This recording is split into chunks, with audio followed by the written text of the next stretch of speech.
વિદ્યાર્થી મિત્રો, very good morning to all of you. Chapter number 2, sorry for that, chapter number 5, પૃષ્ઠ રસાયણ વિજ્ઞાન. બરાબર. આગળના લેક્ચરની અંદર જનરલી આપણે કઈ કઈ બાબતોની ચર્ચા કરેલી છે એના ઉપર આપણે વાત કરતા હતા કે ભાઈ આપણે વાત શેની ઉપર કરતા હતા કે ભાઈ આપણે વાત કરતા હતા મુખ્યત્વે રીતે જોઈએ તો ટોપિક આપણો એવો હતો કલીલમય દ્રાવણના ગુણધર્મો. શું ટોપિક હતો આપણો? કલીલમય દ્રાવણના ગુણધર્મો. કે ભાઈ જે કલીલ છે આપણી પાસે એ કલીલના ગુણધર્મો ક્યાં ક્યાં છે, શું ગુણધર્મો એના હોઈ શકે. તો કાલના લેક્ચરની અંદર જનરલી આપણે 2 ગુણધર્મો છે એ જોયેલા હતા. બરાબર. ક્યાં ક્યાં 2 ગુણધર્મ, સોરી ફોર ધેટ 3 ગુણધર્મો કદાચ આપણે જોયા કાલે. બરાબર. પહેલો જ ગુણધર્મ જોયો તો આપણે એની અંદર સંખ્યાત્મક ગુણધર્મ. સૌ પ્રથમ ગુણધર્મ જે હતો આપણી પાસે એ કયો ગુણધર્મ હતો આપણી પાસે? સંખ્યાત્મક ગુણધર્મ. બરોબર. પહેલો આપણે લિસ્ટેડ કરીએ, પહેલો ગુણધર્મ જેની વાત કરીએ આપણે એ વાત કરીએ આપણે સંખ્યાત્મક ગુણધર્મ. ત્યાર પછી બીજો ગુણધર્મ જોયો આપણે. બરોબર. એ બીજો ગુણધર્મ હતો પ્રકાશીય અસર અથવા તો ટિન્ડોલ અસર. બરોબર. ટિન્ડોલ અસર. અને ત્યાર પછીનો જે ત્રીજો ટોપિક હતો આપણો એ હતો રંગ. સંખ્યાત્મક ગુણધર્મની અંદર આપણે એવી વાત કરી હતી કે ભાઈ કલીલના કણો છે એ કદમાં મોટા હોય. કલીલના કણો છે એ કદમાં મોટા હોય અને એ કદમાં મોટા હોવાને કારણે, બરાબર, એ સાચા દ્રાવણની સરખામણીએ એની સંખ્યા ઓછી હોય. એટલે સાચા દ્રાવણની અંદર જે સંખ્યાત્મક ગુણધર્મ જોવા મળે, બાષ્પ દબાણમાં થતો સાપેક્ષ ઘટાડો, ઉત્કલન બિંદુમાં ઉન્નયન, ઠાર બિંદુમાં અવનયન, અભિસરણ દબાણ વગેરે જેવા ગુણધર્મ પણ કલીલની અંદર ઓછા જોવા મળશે. ટિન્ડલ અસરની વાત કરી હતી કે ભાઈ જ્યારે પ્રકાશનું કિરણ છે એમાંથી પસાર કરવામાં આવે ત્યારે કલીલના કણો છે એ પ્રકાશનું પ્રકિરણન કરે છે. આ ઘટનાને આપણે શું કીધું હતું? ટિન્ડોલ અસર. બરાબર. ટિન્ડોલ અસર કેવી રીતે ઉદ્ભવે એ ક્યાંક એના એક્ઝામ્પલ પણ આપણે જોયા હતા. એની શરતો પણ 2 હતી. બરોબર. ત્યાર પછી આપણે વાત કરી હતી કે 1903માં જિગ્મોન્ડીએ સૌ પ્રથમ આ ઘટના છે, બરોબર, એનો ઉપયોગ કરેલો હતો અલ્ટ્રા માઇક્રોસ્કોપની રચના માટે. અને એ બધી ચર્ચાઓ આપણે કરી. ત્યાર પછી વાત કરી રંગની, કે કલીલ કણ છે એનો રંગ જે તમને કંઈ દેખાય એ એના ઉપર આધાર રાખે કે જે પ્રકિરણન પામેલો પ્રકાશ છે એની તરંગ લંબાઈ કેવી છે. બીજી વાત, કલીલ કણની સાઇઝ કેવી છે. ત્રીજી વાત કે તમે અવલોકન ક્યાંથી કરો છો. આ દરેક વસ્તુને આધારે કલીલ કણ છે એનો રંગ છે એ આધાર રાખે છે. ત્યાર પછીનો ચોથો ગુણધર્મ જેની આજે આપણે ચર્ચા કરવી છે એ ચોથો ગુણધર્મ છે બ્રાઉનિયન ગતિ. બ્રાઉનિયન ગતિ એટલે બીજું કઈ નહીં, વાંકાચૂકી ગતિ. કેવી ગતિ? વાંકાચૂકી ગતિ. અને શું કહેવાય? બ્રાઉનિયન ગતિ. બરોબર.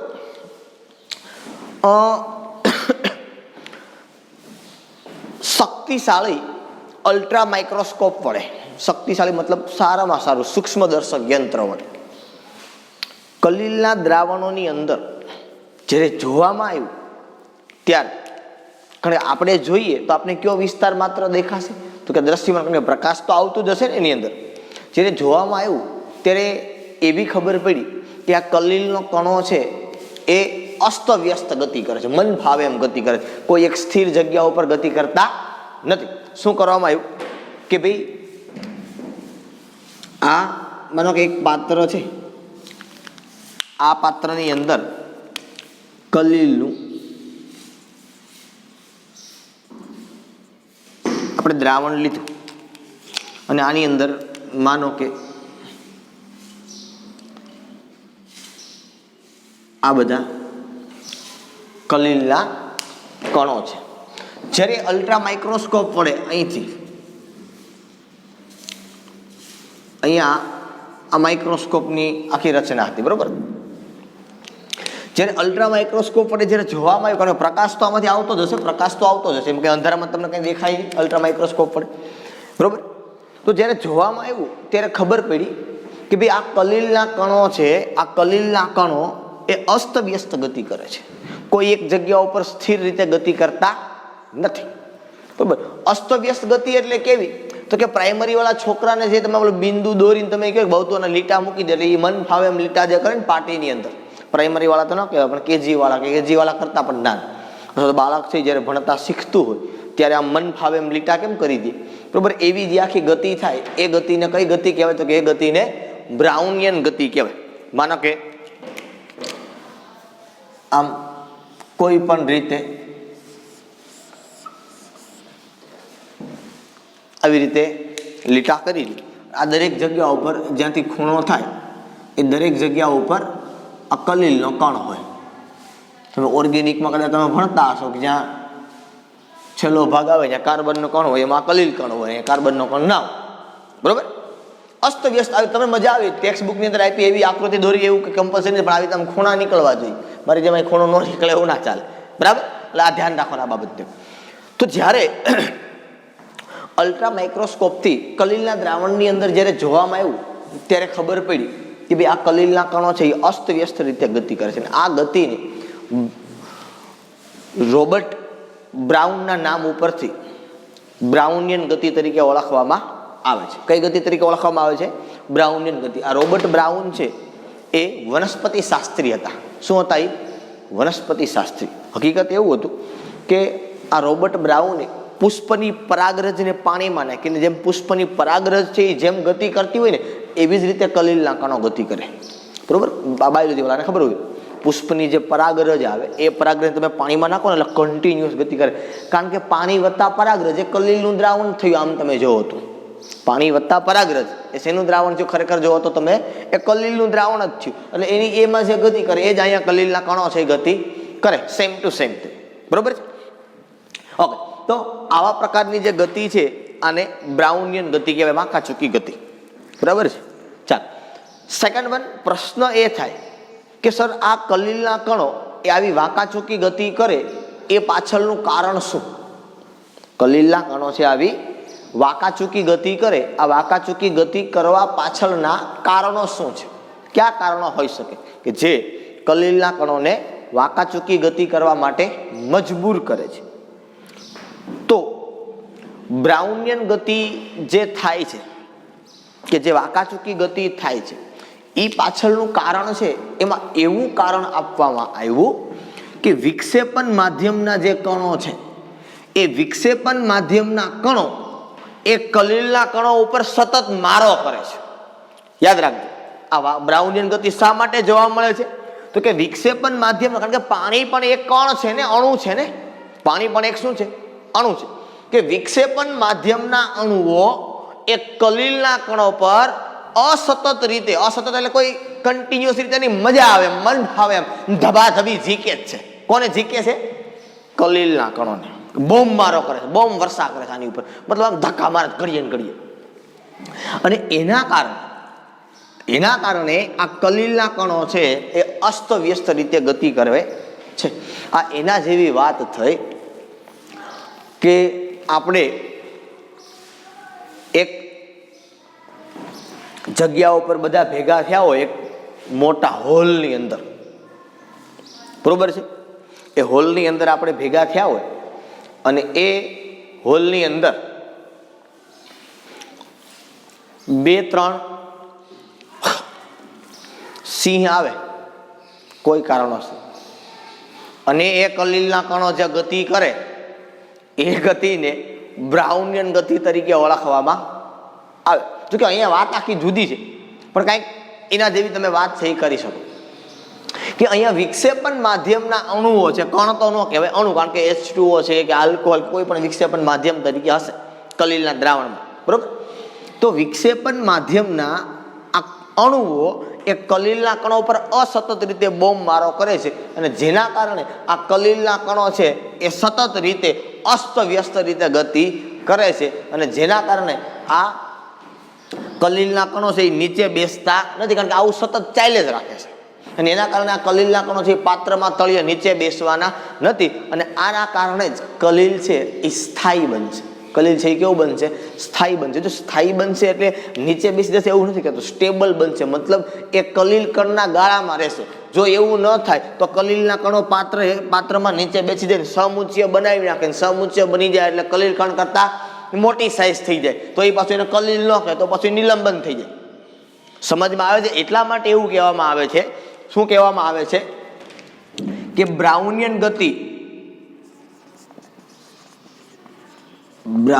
ગતિ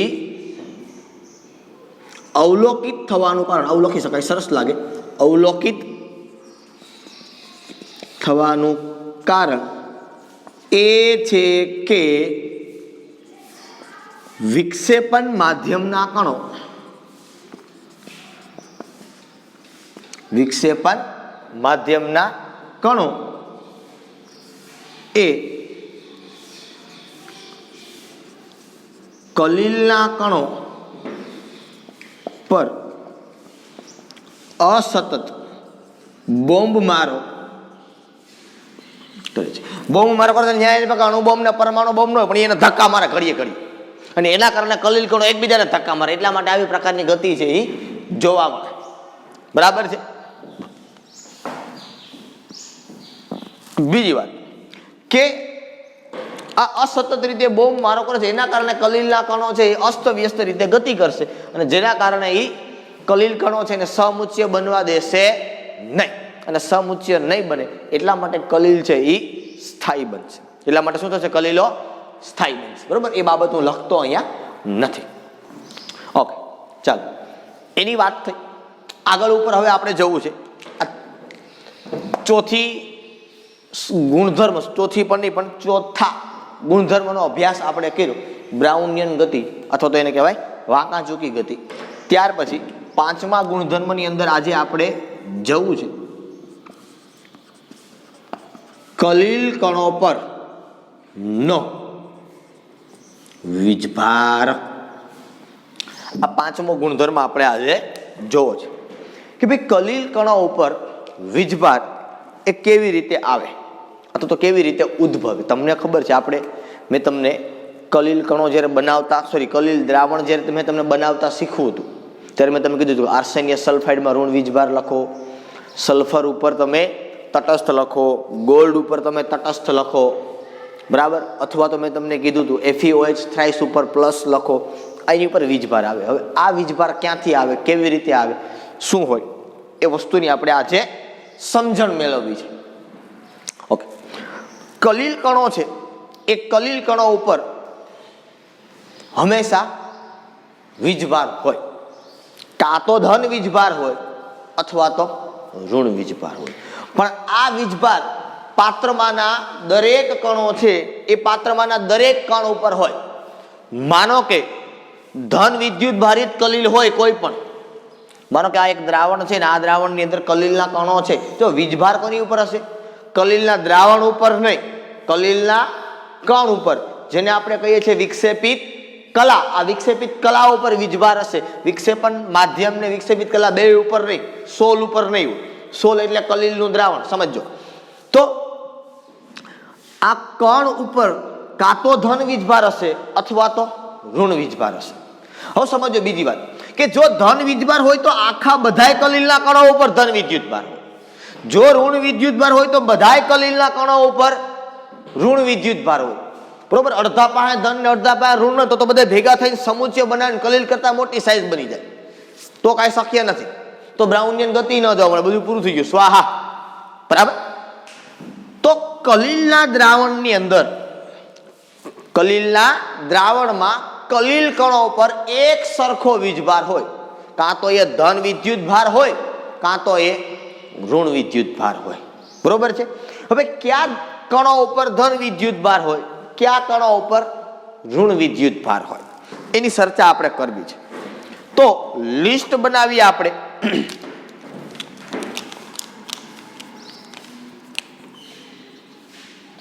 ધન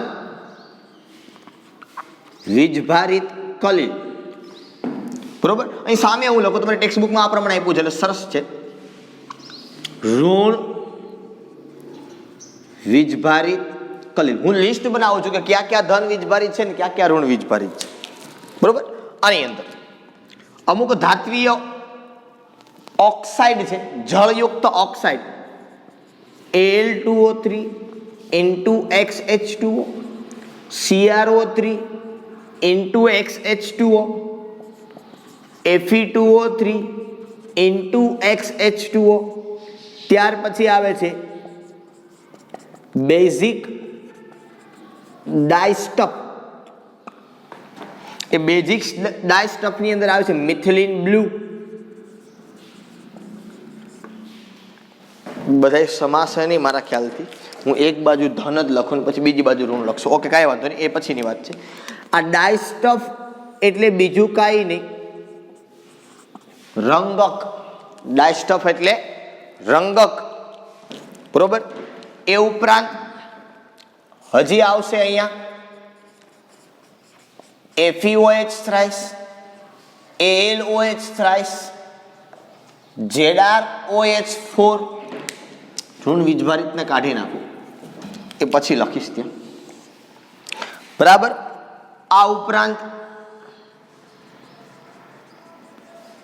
હિમોગ્લોબિન મતલબ લોહી છે, એ લોહી તમારું કલીલનું દ્રાવણ છે ને એની અંદર આવેલો જે હિમોગ્લોબિનનો કણ છે એ કણ ધન વીજભારિત હોય. એવી જ રીતે હજી પણ તમને અમુક એક્ઝામ્પલ છે આપવામાં આવેલા છે. ધાત્વીય ઓક્સાઇડ, TiO2 નો સોલ, આ બધા મિથિલિન બ્લુ નહીં પણ મિથિલિન બ્લુ નો સોલ મતલબ કલીલ. આ બધાનો સોલ મતલબ આ બધાનો કલીલ. બરાબર. એવી જ રીતે જો હું ઋણ વીજભારિત કલીલની વાત કરું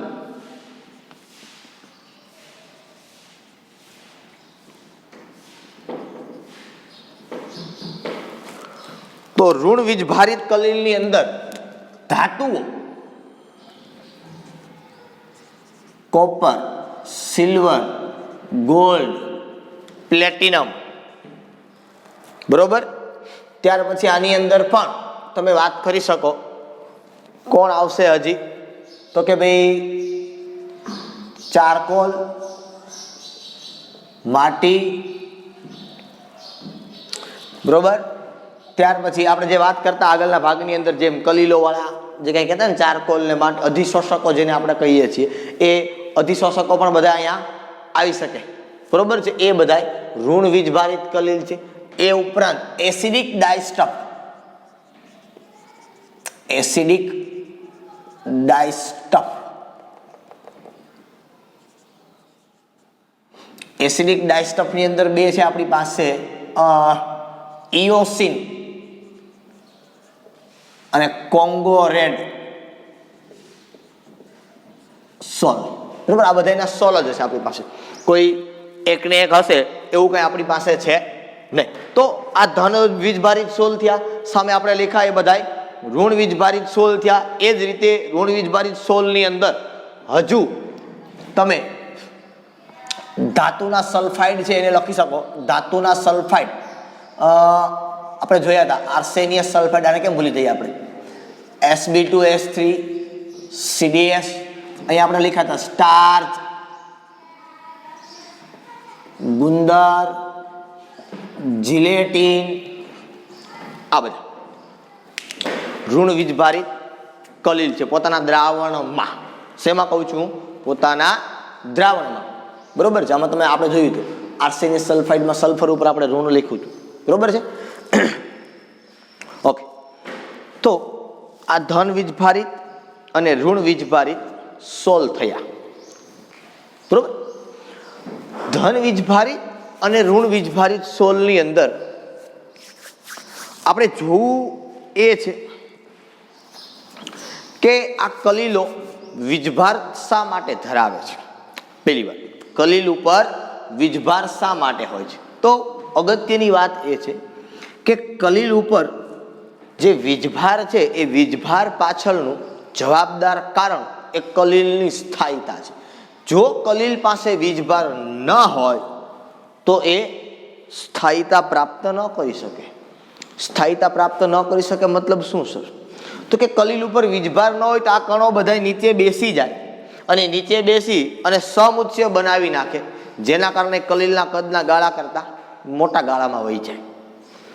જો માનો કે આ કલીલની અંદર કણ ઉપર ધન વિદ્યુત ભાર છે તો આ ધનના કણો બધા હશે, તો ધનના કણો જો નજીક નજીક આવશે બ્રાઉનિયન ગતિ દરમિયાન પણ જો એ નજીક નજીક આવશે તો એની વચ્ચે અપાકર્ષણ થશે અને અપાકર્ષણ કારણે કણો પાસે એકબીજા કરતા દૂર ભાગશે અને એ દૂર ભાગવાના કારણે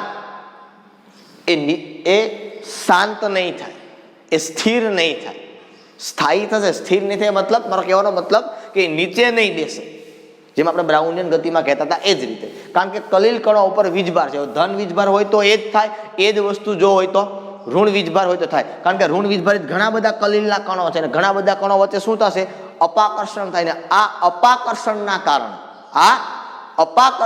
કારણે કલીલના કણો છે એ સ્થિર રહેવાના નથી, એ સતત રીતે ગતિ કરતા રહેશે.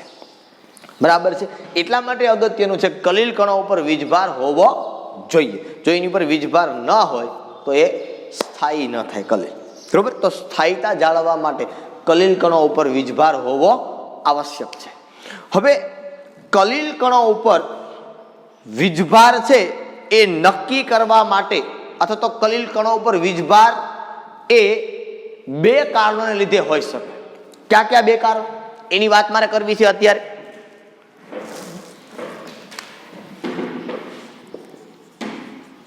કે કલીલ કણો પર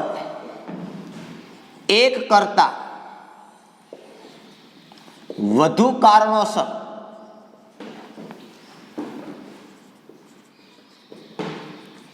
વીજભારિત થાય. કલીલ કણો પર એક કરતા વધુ કારણોસર વીજભારિત, એવું ન લાગે. કલીલ કણો એક કરતા વધુ કારણોસર વીજભારિત થાય છે.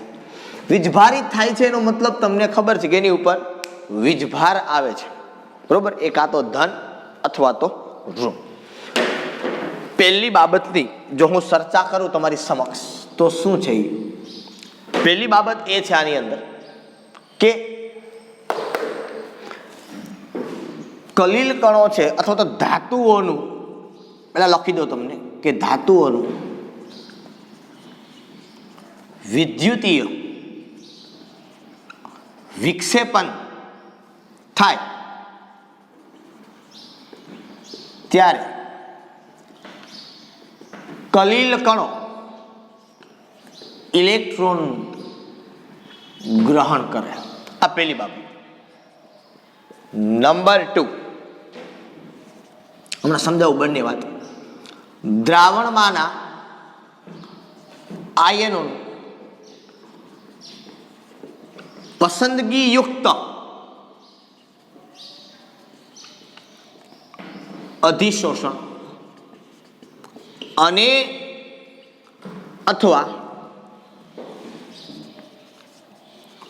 વિદ્યુતીય દ્વિસ્તરની રચના થવી. આ બે કારણોને લીધે કલીલ કણો છે એ વીજભારિત થાય. આ બે કારણોના લીધે કલીલ કણો છે એ કેવા થાય? તો કે વીજભારિત થાય. સર શું કહેવા માંગુ છું તમે? ધાતુઓનું વિદ્યુતીય વિક્ષેપન થાય કે ધાતુઓ ગ્રેડિંગ ચાપ પદ્ધતિને યાદ કરો કે જ્યારે ધાતુઓ છે એને વિદ્યુત પ્રવાહ આપી અને એને તોડવામાં આવે, કલીલના કણના ગાળામાં ફેરવવામાં આવે ત્યારે એ કલીલનો કણ એ ઇલેક્ટ્રોનનું ગ્રહણ કરી લે તો એની ઉપર ઋણ વિદ્યુત ભાર આવી જાય. સમજમાં આવે આખી બાબત? બરાબર? આ પહેલી બાબત કે જ્યારે ધાતુઓ છે એ ધાતુઓની ઉપર વિદ્યુત પ્રવાહ આપવામાં આવે ત્યારે એ શું કરતો કે એ તૂટે છે. બરોબર છે? ત્યારે જો ઇલેક્ટ્રોનનું ગ્રહણ કરી લે તો એની ઉપર વિદ્યુત ભાર આવી શકે. નંબર 2 કે દ્રાવણમાંના આયનોનું પસંદગીયુક્ત અધિશોષણ. મતલબ તમને ખબર છે કલીલ કણો છે એ સારામાં સારા અધિશોષકો છે. કલીલ કણો એ સારામાં સારા અધિશોષકો છે. બરોબર છે? જ્યારે આની ઉપર એ અધિશોષક છે એની ઉપર કોઈ પણ પદાર્થ અધિશોષિત થશે ત્યારે એ કોઈ આયનો છે એ પસંદગીયુક્ત આયન છે એ પોતાના તરફ ખેંચશે અને એના કારણે એ જે પસંદગીયુક્ત આયન પોતાના તરફ ખેંચે એ આયન વાળો કલીલ એ બને. જો ધન વીજભાર માધ્યમમાંથી ખેંચે ક્યાંથી? હોકળામાં ન કે દ્રાવણમાંથી ખેંચે, બરાબર છે? કારણ કે દ્રાવણ તમારું કોઈ પણ અણુનું જ બનેલું છે ને, એમાંથી જો એ ખેંચે તો ધન ખેંચે તો ધન વીજભાર વાળો થાય અને ઋણ ખેંચે તો ઋણ વીજભાર વાળો થાય. આપણે એમ સર આ બરોબર મગજમાં આવ્યું અને અથવા વિદ્યુતીય દિશની રચના બરોબર મગજમાં જ બેઠતો. ઓકે, આની જ આપણે વાત અત્યારે કરવાની છે કે દ્રાવણમાંના આયનો છે એનું પસંદગીયુક્ત અધિશોષણ કેવી રીતે થાય. તો પહેલી વાત એ છે કે દ્રાવણમાંના આયનોનું પસંદગીયુક્ત અધિશોષણ ત્યારે જ થાય કે દ્રાવણમાં 2 અથવા તો 2 કરતા વધારે પ્રકારના આયનો હોવા જોઈએ. તમારી બુકમાં એવું કીધું છે કે 2 અથવા તો 2 કરતા વધુ આયનોનું, પણ 2 અથવા તો 2 કરતા વધુ પ્રકારના આયનો હોવા જોઈએ દ્રાવણમાં. શેમાં હોવા જોઈએ? તમારા દ્રાવણમાં. તમારા ટેક્સ્ટ બુકના એ પેજ ઉપર છેલ્લી લીટી લખી છે એમાં એક એડ કરી દેવાનો, 2 અથવા 2 કરતા, પછી ત્યાં લખી નાખવાનું વધુ પ્રકારના. આવું એડ કરી દો તમારી ટેક્સ્ટ બુકમાં કે 2 અથવા 2 કરતા વધુ પ્રકારના જો આયનો દ્રાવણમાં હશે તો એ કલીલ કણો છે એમાંથી પસંદગીયુક્ત આયન છે એને પોતાના તરફ ખેંચશે. આના માટે એક એક્ઝામ્પલ છે એ મારે તમને સમજાવવું છે કે સર આ તમે શું કહેવા માંગો છો કે દ્રાવણમાંથી આયનોનું પસંદગીયુક્ત અધિશોષણ કેવી રીતે થાય. આ મુદ્દાને મારે તમને સમજાવવો છે. તો ધારો કે તમારે ટેક્સ્ટ બુકની અંદર વ્યવસ્થિત નથી કીધું, પણ હું તમને વ્યવસ્થિત વાત કરાવવા માંગુ છું કે માનો કે આપણી પાસે આ એક પાત્ર છે. આ પાત્રની અંદર હું એક દ્રાવણ ભરું છું. કયું દ્રાવણ ભરું છું એ તમને હમણાં મારે પહેલું કામ એવું કરવું છે, કેવું કરવું છે કે AgNO3 ના અલ્પ પ્રમાણને Ki ના વધુ પ્રમાણમાં ઉમેરતા શું થાય તમને હમણાં કે આ Ki નું દ્રાવણ મેં લીધું, આ લીધું એ શેનું દ્રાવણ છે? Ki નું. પણ Ki નું કેવું પ્રમાણ મેં લીધું છે? વધુ પ્રમાણ. આ વધુ પ્રમાણની અંદર મેં એડ કર્યું છે AgNO3. શું એડ કર્યું છે મેં આની અંદર? AgNO3. તમે બધા જાણો છો એ પ્રમાણે રિએક્શન શું થશે? તો કે રિએક્શન થશે AgNO3 પ્લસ Ki. અહીંથી શું બને? જો આ સિમ્પલ રિએક્શન છે, હાંડિયા એને આવડે. Agi plus KNO3. તો અહીંથી અવક્ષેપ કોના મળે? તો કે આનું અવક્ષેપન થાય. કોનું અવક્ષેપન થાય? Agi. કે જ્યારે AgNO3 Ki માં તમે જ્યારે AgNO3 નાખો છો, શેમાં નાખો છો?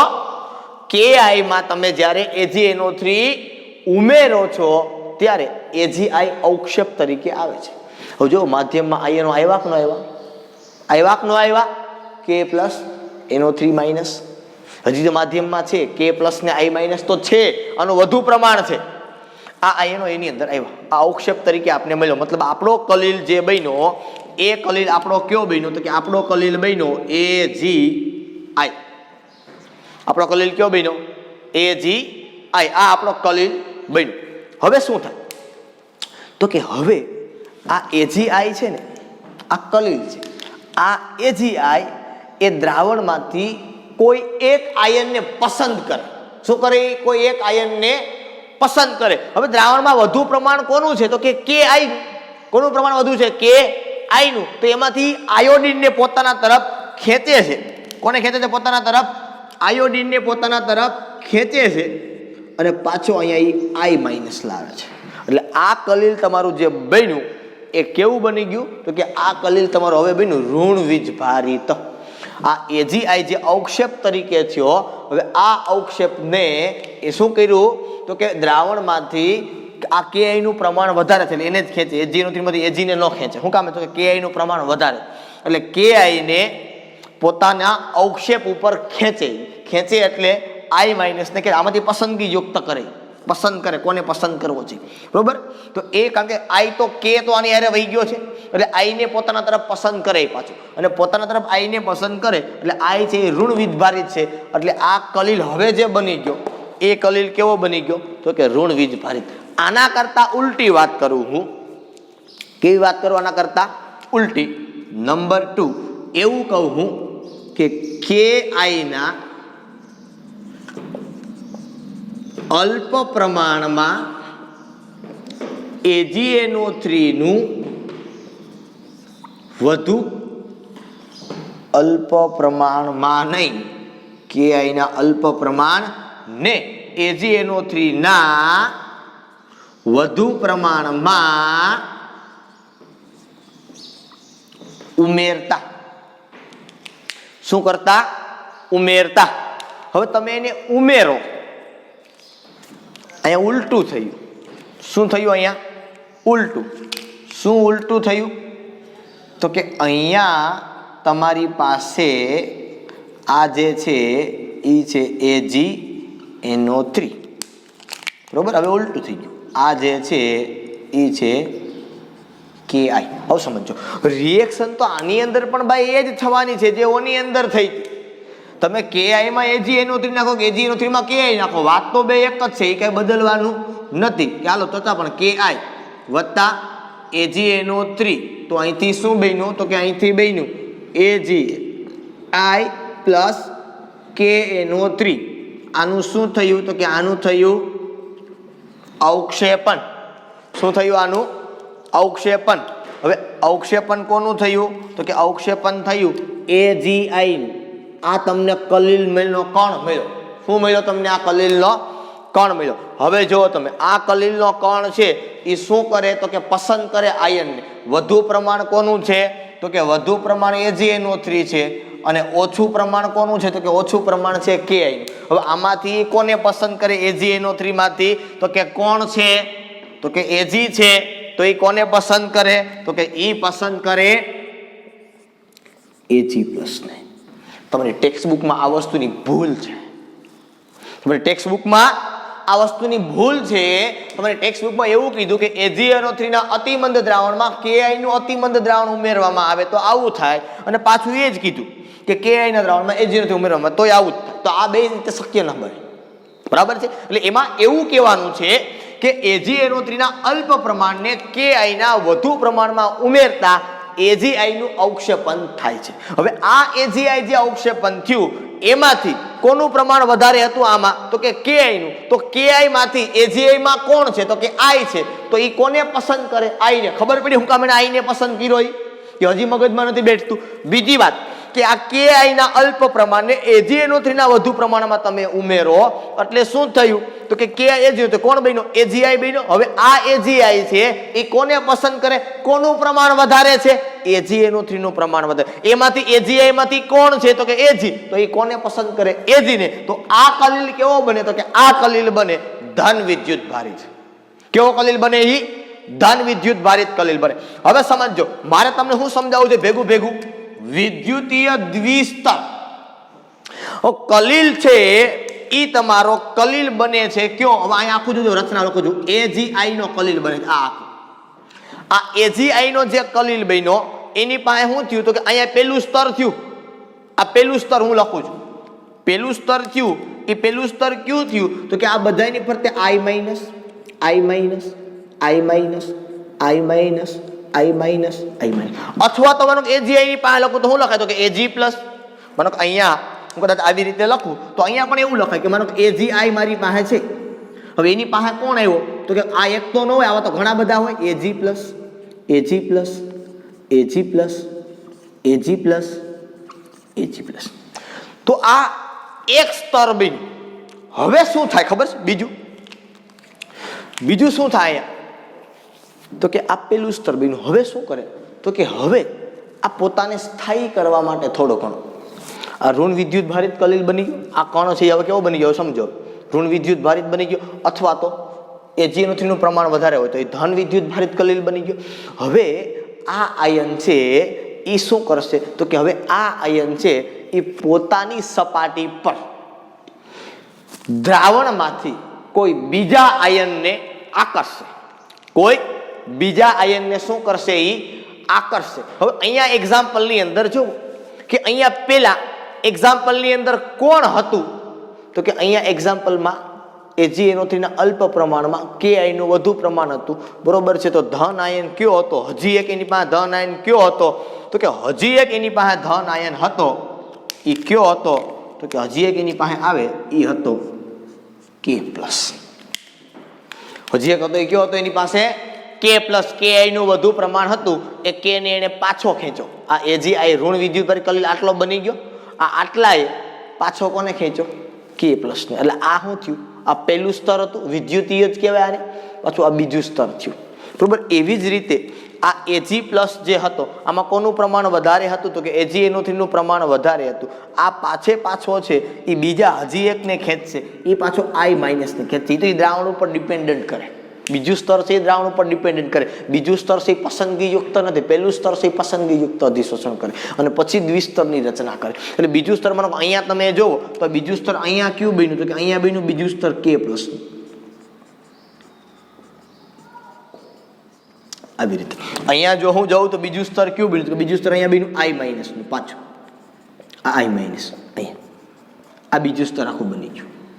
આ આખું બની ગયું. કેવું બની ગયું? આ આખું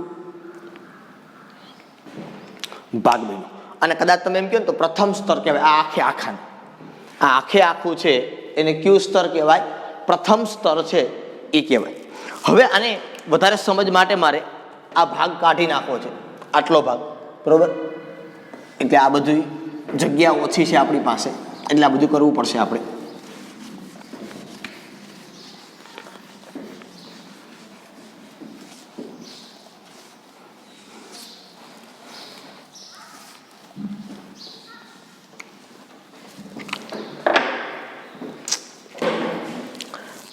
બરાબર છે. આ શું રચાણું? તો કે આ પ્રથમ સ્તર રચાણું. અને યાદ રાખજો આ પ્રથમ સ્તર છે ને સખત હોય, કારણ કે I- ને K+ એકબીજાના તરફ આકર્ષણ હોય, એટલે પ્રથમ સ્તર છે એ સખત હોય. એટલે આ જે પ્રથમ સ્તર બન્યું આને સ્થાયી સ્તર કહેવાય. કયું સ્તર બોલે? આને સ્થાયી સ્તર. આની પાસે હજી એક સ્તર હોય, આની પાસે હજી એક સ્તર હોય, અને આ જે હજી એક સ્તર હોય ને એ મન ફાવે એમ ગોઠવાયેલું હોય. મને અહીંયા K+ હોય, આવી કોઈ પણ જગ્યા પર આસપાસમાં ગમે ત્યાં વીંટળાયેલા હોય આ બધા આયન K+, એ જે ધન આયન છે. એવી જ રીતે અહીંયા મન ફાવે ત્યાં આવી રીતે ઋણ આયન છે એ આવી રીતે આ ગોઠવાયેલા હોય. આ બીજું સ્તર છે ને એ ચલિત હોય, ગતિ કરતું હોય, એક જગ્યા ઉપર સ્થિર ન હોય, બરોબર. આ બીજું સ્તર છે એ કેવું હોય? ચલિત સ્તર છે, બરોબર. સ્તર નહીં પણ સ્તર, સોરી ફોર ધેટ. બીજું સ્તર છે એ કેવું છે? આખું ચલિત સ્તર છે. એટલે આ સ્તર છે અથવા તો વિચલન પામે છે, ગતિમાન છે આ સ્તર. એટલે આ સ્તર છે આને પ્રસરિત સ્તર તમે કહી શકો, અથવા તમારે કેવું હોય તો કહેવાય, બરાબર છે. બીજું એક નામ આપવું હોય તો બીજું પણ નામ આપી શકાય. શું? તો કે પ્રસરણ સ્તર. શું કહી શકાય આને? પ્રસરણ સ્તર, બરાબર છે. હવે બીજી વાત મુખ્ય કે આ બંને સ્તરો છે, ચલિત સ્તર અને પ્રસરિત સ્તર. ક્યાં સ્તરો બે? ચલિત સ્તર અથવા તો સ્થાયી સ્તર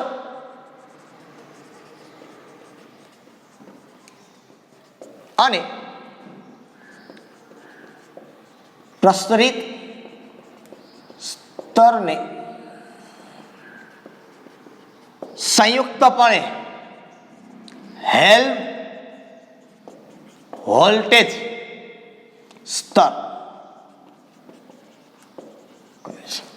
આ બંને સ્તરો જે ભેગા છે એને શું કહેવાય? હેલ્મહોલ્ટ્ઝ. એક તો નથી એટલે કહેવાય આને હેલ્મહોલ્ટ્ઝ દ્વિસ્તર.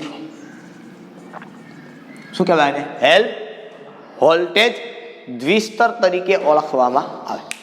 જેમ આ એક એક્ઝામ્પલ જોયું, આવું હજી એક એક્ઝામ્પલ આપણે આપેલું છે ટેક્સ્ટ બુકની અંદર. બીજું એક એક્ઝામ્પલથી પણ આપણે આ દ્વિસ્તરની રચના છે એ સમજાવેલી છે.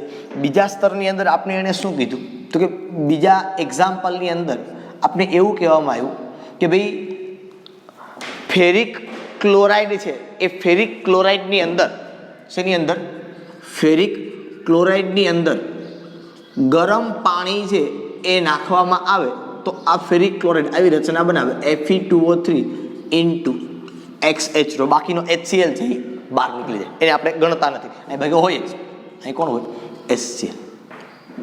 બરોબર. હવે ત્યારે આપણે એણે એવું કીધું કે જ્યારે આ ફેરિક ક્લોરાઇડના દ્રાવણની અંદર ગરમ પાણી છે એ ઉમેરવામાં આવે બરોબર, ત્યારે આ જે આખો કલીલ બને આ કલીલ ધન ભારિત કલીલ બને એટલે Fe2O3 ઇન્ટુ XH2 અને આ પોતાની સપાટી પર Fe3+ ને પોતાની સપાટી ઉપર ખેંચે. એવી જ રીતે બીજા એક્ઝામ્પલની અંદર એવું કીધું આપણે કે આ જ ફેરિક ક્લોરાઇડ છે આની અંદર જો NaOH ઉમેરવામાં આવે તો વસ્તુ, કારણ કે આ NaOH પણ aqueous છે, આમાં પણ પાણી તો તમારે એડ કરવું જ પડે, એટલે બને તો આ જ વસ્તુ Fe2O3 ઇન્ટુ XH2O બરોબર છે, અને પ્લસ અહીંથી જે બની જાય એ NaCl થઈ ગયું બરાબર છે. પણ તો અહીંયા પણ જે બને Fe2O3 ઇન્ટુ XH2 પણ અહીંયા બનશે OH- આવશે NaOH માંથી બરોબર, એટલે આ ધન ભારિત સોલ કહેવાય.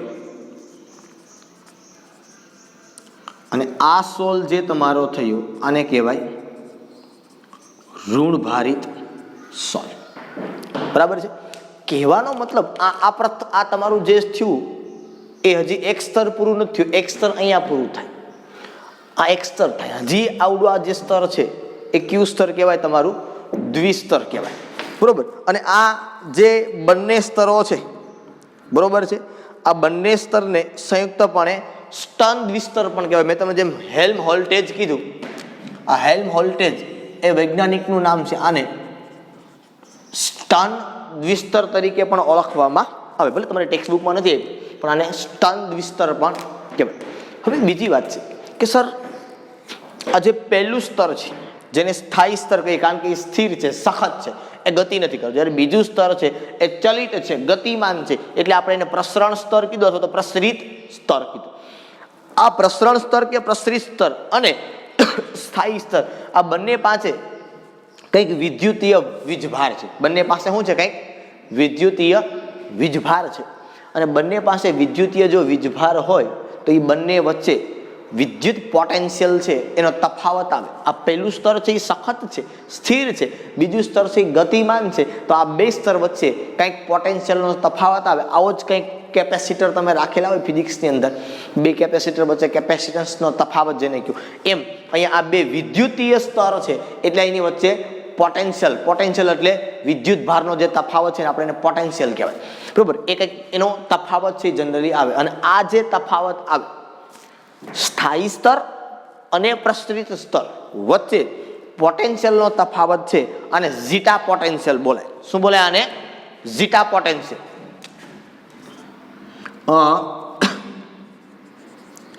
સ્થાયી સ્તર અને પ્રસરિત સ્તર વચ્ચેના પોટેન્શિયલના તફાવતને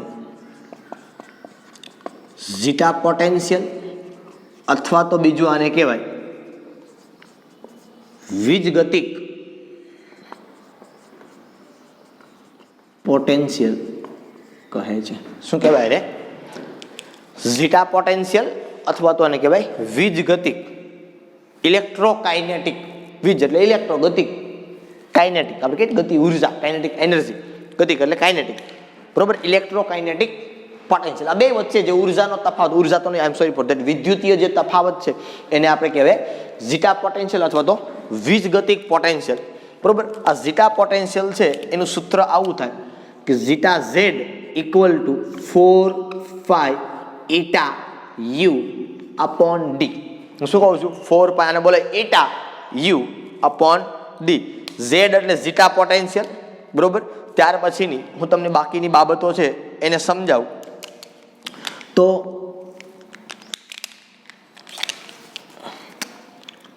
આ ઈટા જે છે એ ઈટા છે સ્નિગ્ધતાનો સહઅચળાંક, સ્નિગ્ધતાનો સહઅચળાંક, બરોબર છે. સ્નિગ્ધતા એટલે ચિકાસની માત્રા દ્રાવણ તમારું જે છે એની અંદર આવશે. આ ડી છે એ છે માધ્યમનો ડાઈ ઇલેક્ટ્રિક અચળાંક. અને ત્યાર પછી યુ છે એ યુ એ જ્યારે વિદ્યુત ક્ષેત્ર લાગુ પાડવામાં આવે ત્યારે કલીલ કણોની સ્નિગ્ધતા છે કે જ્યારે વિદ્યુત ક્ષેત્ર લાગુ પાડવામાં આવે ત્યારે કલીલ કણોની સ્નિગ્ધતા કેટલી છે એ વસ્તુ જોવાની છે, બરોબર. માધ્યમનો ડાઈ ઇલેક્ટ્રિક અચળાંક એટલે ડાયપોલ મોમેન્ટ તમે જેને કહો છો, બરોબર છે. ચાલો, હવે આ ટેક્સ્ટ બુકમાં સૂત્ર નથી આપ્યું, પણ કદાચ માનો બાય ચાન્સ તમને પૂછે કે જીટા પોટેન્શિયલ શું છે તો તમને ખબર પડે કે જીટા પોટેન્શિયલનું સૂત્ર આવું હોય, બરોબર. એ વૈજ્ઞાનિકના નામ ઉપરથી આપેલું છે જીટાના, એટલે જીટા પોટેન્શિયલ એને કીધું, બરોબર. બીજી બાબત આપણે એ જોવાની છે કે ભાઈ આ બે સ્તરનો તફાવત આપણે જીટા પોટેન્શિયલ લીધો, ત્યાર પછીની વાત કરવું છે. આ સ્તર ઉપર મારે સમજાવવું છે તમને, બરોબર. કે ભાઈ જો આ સ્થાયી સ્તર છે એની અંદર બે સ્તરો છે, સોરી ફોર ધેટ, આની વિદ્યુતીય દ્વિસ્તર છે. માનો કે કોઈ કલીલનો કણ છે કે કોઈ કલીલનું દ્રાવણ છે, એ દ્વિસ્તરની રચના કદાચ ન કરે, દ્વિસ્તરની રચના ન કરે. માનો કે કોઈ કલીલનું દ્રાવણ છે તો માનો કે આ કલીલનું દ્રાવણ છે એ દ્વિસ્તરની રચના નથી કરતું, બરોબર. જો એ કલીલનું દ્રાવણ દ્વિસ્તરની રચના ન કરે તો એ કલીલના કણો એ વાન ડર વાલ્સ આકર્ષણ બળ હેઠળ જકડાયેલા હોય. કયા બળ હેઠળ જકડાયેલા હોય? વાન ડર વાલ્સ બળ હેઠળ જકડાયેલા હોય. અને જો એ દ્વિસ્તરની રચના કરે તો તમને ખબર છે કે જો એ દ્વિસ્તરની રચના કરે એટલે તો અહીંયા આ કલીલ છે એની અંદર પહેલી વખત આવ્યો તો પસંદગી યુક્ત એને કર્યું એટલે ઋણ વીજભાર કે ધન વીજભાર પ્રાપ્ત કર્યો, અને એની બાજુમાં પાછો એ ધન વીજભાર પોતાની સ્થાયીતા કે પોતાનો જે વીજભાર છે એ સાચવવા માટે ફરી પાછો અહીંયા બીજું સ્તર છે તો એના કારણે પછી અહીં માનો કે અપાકર્ષણ કે આકર્ષણની ઘટના બનશે, વધારે પડતું અપાકર્ષણ થાય, અને એ અપાકર્ષણને કારણે કલીલો છે એને સમુચ્ચય બનવા દેશે નહીં, એને સ્થાયી થવા દેશે નહીં, બરોબર. સેકન્ડ વન વાત તમને ખબર છે કે કલીલ છે એ અસ્તવ્યસ્ત રીતે સતત હોય, આપણે બ્રાઉનિયન ગતિની અંદર પણ જોયું, બરોબર છે કે કલીલના કણોથી સતત રીતે અસ્તવ્યસ્ત ગતિ કરતા હોય. કલીલના કણો અસ્તવ્યસ્ત ગતિ કરતા હોય એનો આધાર કોના ઉપર છે ખાસ કરીને તો કે કલીલના કણના સ્વભાવ ઉપર નથી. યાદ રાખજો બ્રાઉનિયન ગતિની અંદર આવે, પણ કદાચ હું તમને વાત કહેતા ભૂલી ગયો કે બ્રાઉનિયન ગતિની અંદર કે કલીલનો કણ છે એ અસ્તવ્યસ્ત ગતિ કરે તો એ કલીલના કણના સ્વભાવ ઉપર નહીં, કલીલનો કણ કેવડો છે, એની સાઇઝ કેવડી છે, અને જે દ્રાવણ છે એની સ્નિગ્ધતા કેવી છે એના બે ઉપર આધાર રાખશે.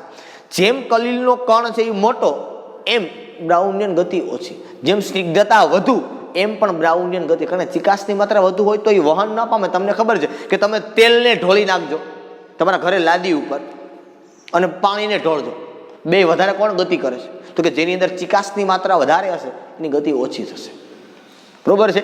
તો સેમ વસ્તુ છે, આપણે કીધું કે બ્રાઉનિયન ગતિ છે એ કલીલ કણના સ્વભાવ ઉપર આધાર નથી રાખતી. જેમ કલીલનો કણ છે એનું કદ નાનું અને દ્રાવણની સ્નિગ્ધતા ઓછી એમ એની બ્રાઉનિયન ગતિ વધુ. તો સેમ અહીંયા એવું આપણે જોવા મળશે, બરાબર છે કે જો પ્રથમ સ્તરની જો આની અંદર તમે વિદ્યુત વિભાજ્ય ઉમેરો, હવે તમને ખબર છે આની અંદર વિદ્યુત વિભાજ્ય તો ઉમેરવું પડે છે,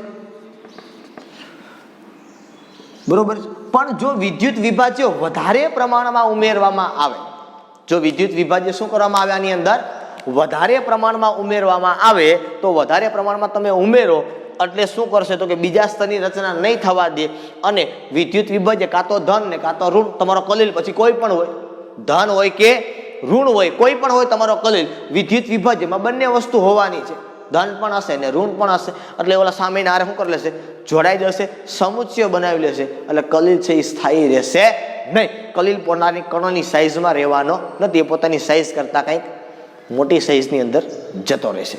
એટલા માટે કલીલની રચના થઈ શકશે ને. એટલા માટે જ આપણે કહીએ છીએ કે વિદ્યુત વિભાજનનું પ્રમાણ છે એ અલ્પ રાખવું પડે, નહીતર શું થાય તો કે નહીતર એ ઓની સાથે જોડાઈ જાય અને સ્કંદન થઈ જાય.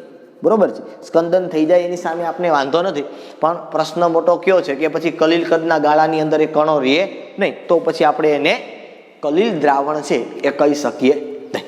બરોબર, અગત્યની વસ્તુ છે આખી જે આપણે વાત કરતા હતા અત્યારે કે કલીલ કણો ઉપરનો વીજભાર, કે કલીલ કણો ઉપરનો વીજભાર છે એ કેવો હોય. ફરી પાછું એક વખત રિપીટ કરી દઉં કે કલીલ કણો તમારી પાસે કોઈ પણ હોય, એ કલીલ કણો છે બરાબર છે તમારા, એ કાં તો એની ઉપર ધન વિદ્યુત ભાર હોય અથવા તો એની ઉપર ઋણ વિદ્યુત ભાર હોય, એક સમાન હોય. આખા પાત્રમાં માનો કે જો ધન વિદ્યુત ભાર વાળા કણ હોય તો બધાય ધન વિદ્યુત ભાર વાળા હોય, બધાય ઋણ વિદ્યુત ભાર વાળા કલીલ કણ હોય તો બધાય ઋણ વિદ્યુત ભાર વાળા હોય. એ કોઈની અંદર ચેન્જ થવાનો નથી.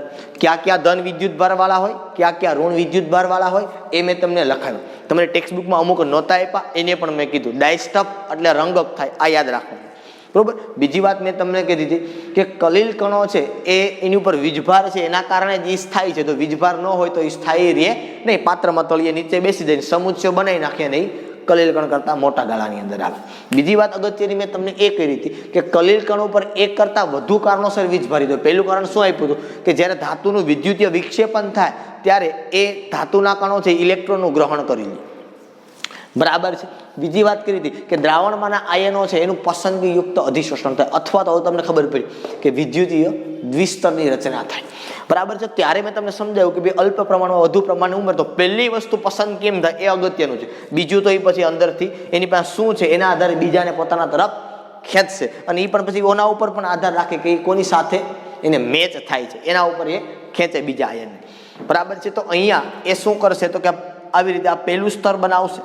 બરોબર છે, એમ અહીંયા બનાવશે. સેમ મેં તમને બીજું એક્ઝામ્પલ પણ આપ્યું, અને ત્યાર પછી બીજું સ્તર છે એ એની જેવું જ હોય. મને અહીંયા મારે બીજું સ્તર લખવું હોય તો બીજું સ્તર આની જેમ જ હોય, એમાં કંઈ બહુ મોટો ચેન્જ ન હોય. મને અહીંયા રીતે Ag plus Ag plus Ag plus Ag plus આવા આયનો હોય, અને અહીંયા કોઈ પણ જગ્યા ઉપર મને I minus I minus I minus I minus I minus આવી રીતે આ બીજું સ્તર હોય. પ્રથમ સ્તર છે આ પ્રેક્ટિકલી નક્કી કરવામાં આવ્યું છે કે પ્રથમ સ્તર છે એ સ્થાયી હોય છે, બીજું સ્તર છે એ પ્રસરણ પામતો હોય છે, ગતિમાન હોય છે. પહેલું સ્તર અને બીજા સ્તર આ બે વચ્ચેના વિદ્યુતીય તફાવતને મતલબ એના પોટેન્શિયલના તફાવતને ઝીટા પોટેન્શિયલ અથવા તો વીજગતિક પોટેન્શિયલ કહેવાય. અને આ બે સ્તરને સંયુક્ત રીતે હેલ્મહોલ્ટ્ઝ દ્વિસ્તર પણ કહેવાય અને આને સ્ટર્ન દ્વિસ્તર પણ કહેવામાં આવે છે. ઝીટા પોટેન્શિયલનું સૂત્ર આપ્યું. ત્યાર પછી મેં વાત કરી કે જો કલીલ છે એ અવક્ષેપણ થયેલો હોય, અને એ અવક્ષેપણ થયેલો કલીલ હોય, બરોબર છે, તો એ જ્યારે અવક્ષેપણ પામેલો હોય તમારો કલીલ, બરોબર, એ અવક્ષેપણ દરમિયાન એની પાસે શું હોય તો કે એની પાસે દ્વિસ્તર માનો કે હોય પણ ખરી ને ન પણ હોય, ને જો દ્વિસ્તર એની પાસે ન હોય તો એ નજીક આવે એકબીજાની અને વાન ડેર વાલ્સ આકર્ષણ બળથી જોડાય. જો દ્વિસ્તર ન હોય તો જે અવક્ષેપણની અંદર અધિશોષણ થયું છે અવક્ષેપ ઉપર, આ અવક્ષેપની ઉપર, બરોબર, માનો કે એની પાસે દ્વિસ્તરની રચના ન થઈ, મને આટલું જ થયું, હવે આગળ ન થયું, દ્વિસ્તરની રચના ન થાય તો એકબીજાની અંદર એ નજીક આવશે ને વાન ડેર વાલ્સ આકર્ષણ બળથી જોડાશે. તમને બધાને ખબર છે કે વાન ડેર વાલ્સ આકર્ષણ બળ એટલે શું તો કે અણુ અણુ વચ્ચે પ્રવર્તતું અતિ નિર્બળ આકર્ષણ બળ એટલે વાન ડેર વાલ્સ આકર્ષણ બળ. બરાબર છે. એની અંદર નજીક આવશે એવી રીતે જોડશે. જો દ્વિસ્તરની રચના થાય તો તમને ખબર જ છે કે ભાઈ કણો છે એ શાંત નહીં રહે અને ગતિ કરતા રહેશે, બરોબર, અને સમુચ્ચય બનવા દેશે નહીં. વિદ્યુત વિભાજ્ય ઉમેરીએ તો પણ ધ્યાન રાખવાનું છે કે વિદ્યુત વિભાજ્યનું પ્રમાણ વધારે થવું જોઈએ નહીં, બરોબર. જો વિદ્યુત વિભાજનનું પ્રમાણ વધારે થઈ જાય તો કલીલ છે એ આખો તમારો શાંત થઈ જશે, એ સતત ગતિ કરતો રહેશે નહીં, કારણ કે એની ઉપર વીજભાર હશે પણ એ સામેના વિરુદ્ધ વીજભાર સાથે એ જોડાઈ જશે. બરાબર, ઓકે. અહીં સુધી આપણે આજના માટે રાખીએ. આજ 2 જ ગુણધર્મનો અભ્યાસ થઈ શક્યો. બાકીના હજી મેં તમને કીધું 7 ગુણધર્મ ટોટલ આપણે ભણવાના છે. તો બાકીના જે ગુણધર્મ છે 3 કાલે જોયા હતા, આજે 2 જોયા, 5 થયા. બાકીના કદાચ 2 ગુણધર્મ છે એનો અભ્યાસ આપણે આગળના લેક્ચરની અંદર કરશું. ત્યાં સુધી બધાને Tata bye bye and C you.